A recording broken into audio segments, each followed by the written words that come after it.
said, this is our next big milestone, I guess you could say, is to get this ramp open.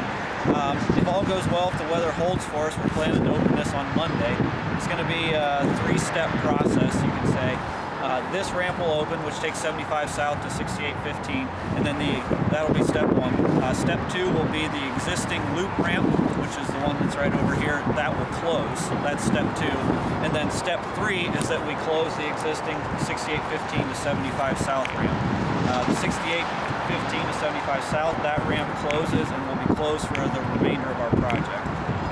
And that's necessary because we have to get traffic in line with that. So that's your new 75, and we have to do a big embankment, big fill through here. So that's why that ramp closes.